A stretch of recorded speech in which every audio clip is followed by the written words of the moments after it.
Saladin, known in Arabic as Salah al-Din Yusuf ibn Ayyub, rose in the turbulent 12th century Middle East, where Crusader kingdoms, rival Muslim dynasties, and ambitious generals competed for power. Born around 1137–38 in Tikrit, he grew up within a Kurdish military family serving the Zengid rulers of Syria. Unlike the romantic legends that later surrounded him, his early life appears quiet, more focused on religious learning and administration than heroic combat. Yet the world around him demanded soldiers as well as scholars. The Crusader states held key coastal cities, and most painfully, Jerusalem. Muslim politics were fractured between regional lords and competing courts. Saladin's genius would be to turn that fragmentation into unity, slowly building authority through discipline, alliances, and a clear purpose that could rally armies and communities under a single banner. Saladin's career accelerated under his uncle, the commander Shirkuh, serving Nur al-Din of Syria. Egypt became the prize. The Fatimid court was weak. The Crusader king of Jerusalem pressed for influence, and rival viziers fought for control. Saladin joined expeditions into Egypt not as a famed warrior at first, but as a capable officer learning how power worked, how alliances shifted, how cities were fed, and how armies were paid. In 1169, after Shirkuh's death and the assassination of the vizier Shawar, Saladin was appointed vizier of Egypt and commander of Syrian troops there. He was only in his early 30s, yet suddenly responsible for stabilizing a court full of suspicion. His position demanded patience. He needed to secure Egyptian resources, satisfy Syrian overlords, and keep Crusader pressure from breaking Cairo's defenses.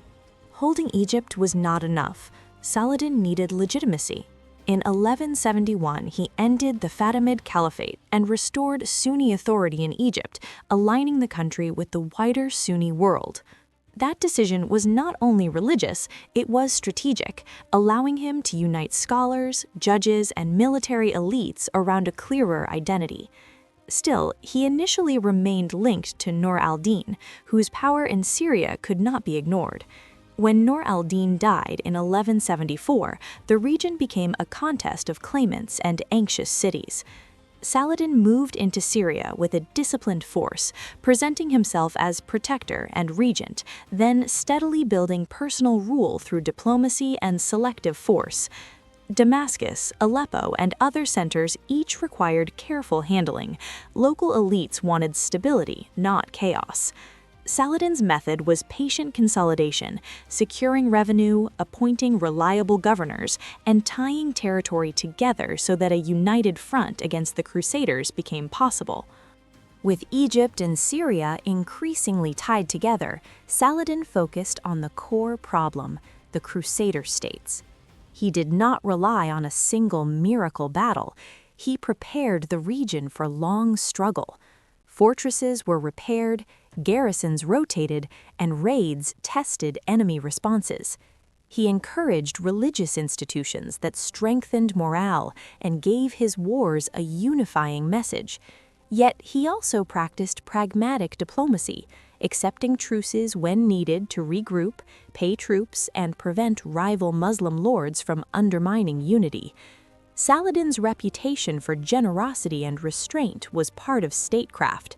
Cities were more willing to surrender if they believed they would not be destroyed. Meanwhile, the Crusader side suffered from internal rivalries and risky decisions by powerful nobles. By the mid-1180s, Saladin had achieved what earlier leaders could not, a broad coalition under one command, able to move resources from the Nile to Syria and to concentrate forces when the decisive moment arrived. In 1187, the long preparation paid off. Saladin drew the Crusader army into a desperate situation near the hills of Hattin, close to Tiberias. Heat, thirst and poor decisions weakened the Frankish host, while Saladin's forces controlled movement and pressure. The battle on July 4, 1187, shattered the Crusader field army in a single day, opening the heart of the kingdom. What followed was not random destruction, but rapid strategic capture of key cities and routes. One fortress after another fell as Saladin's commanders advanced. Jerusalem, held by the Franks since 1099, was now isolated. On October 2, 1187, the city surrendered. The capture of Jerusalem made Saladin the most famous Muslim leader of his age. Yet his challenge was not over. Coastal strongholds remained, and Europe would answer with a new crusade led by kings, not only knights. Jerusalem's fall shocked Europe and triggered the Third Crusade. Saladin now faced a different kind of war, large reinforcements arriving by sea, fortified ports that could be resupplied, and enemy leaders with immense prestige. The Crusaders concentrated on the coast, especially around Acre, where the struggle became prolonged and exhausting. Saladin worked to contain these footholds while keeping his own coalition together, a harder task than winning a single battle. He needed money to pay troops, food to sustain cities, and loyalty from emirs who might prefer local advantage to a long campaign. In this pressure cooker, Saladin's leadership showed its depth. He moved armies to threaten supply lines, negotiated when it bought time, and reinforced key fortifications inland. The war became a test of endurance and coordination, not only swords and arrows, but morale, logistics, and the ability to keep united purpose through years of grinding conflict. Richard I of England arrived as the most formidable Crusader commander, and the conflict gained a legendary aura. Yet the real story is tactical. Richard fought hard for coastal control, while Saladin aimed to prevent the Crusaders from turning ports into permanent bases for retaking Jerusalem. Battles and maneuvers unfolded along the shoreline, with both sides weighing risk carefully. Saladin avoided reckless engagements that could fracture his army. Richard sought decisive moments, but could not easily move inland without supplies. Their rivalry became famous because it mixed battlefield skill with diplomacy. Messages and envoys traveled between camps, negotiating truces, prisoner exchanges, and boundaries. Saladin's restraint and reputation for honor were not just personal virtues, they were tools of governance in a war watched by the entire region. By 1192, the struggle had reached an impasse. The Crusaders held a narrow coastal strip, but Jerusalem remained in Muslim hands, protected by Saladin's strategic patience and the limits of Crusader logistics. Saladin's greatest achievement may be the one least celebrated in dramatic tales. He fought a supercharged crusading coalition to a standstill while holding together a complex empire. His armies were not endless. Many troops were seasonal levies, and the costs of war strained cities and countryside alike. He balanced military readiness with the need to keep trade and agriculture functioning. At the same time, he invested in religious and educational institutions that reinforced unity and legitimacy, madrasas, mosques, and patronage for scholars who promoted social cohesion. Saladin's court projected humility compared with the lavish stereotypes of conquering kings, yet it operated as the command center of a war state. He also understood symbolism. Defending Jerusalem was not only strategic, but moral and spiritual for his followers. By 1192, with Richard departing, the immediate crisis eased, but Saladin was exhausted by years in the saddle, years that had remade the balance of power in the eastern Mediterranean.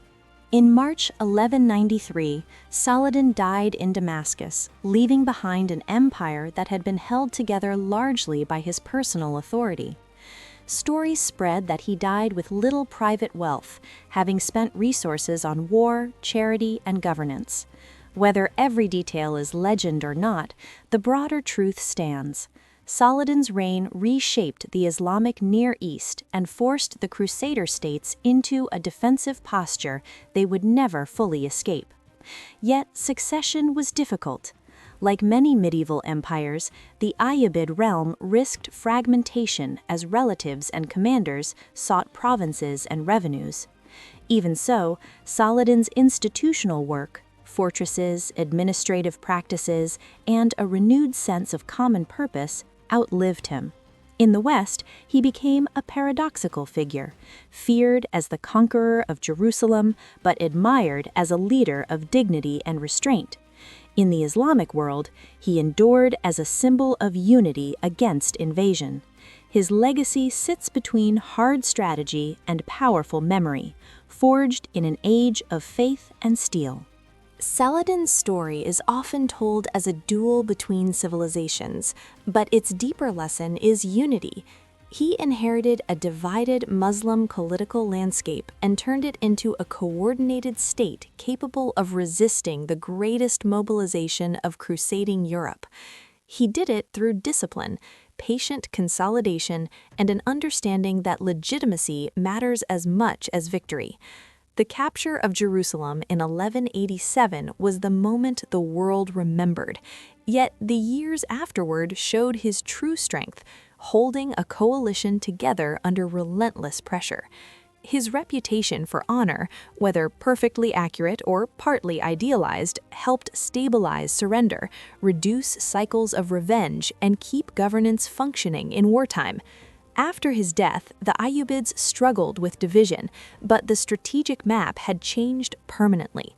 Saladin forced the Crusader states into a narrow coastal existence and restored Jerusalem to Muslim rule for centuries. In both Islamic and Western memory, he became more than a commander, a symbol of leadership that combines strategy, restraint, and purpose in one of history's most contested frontiers.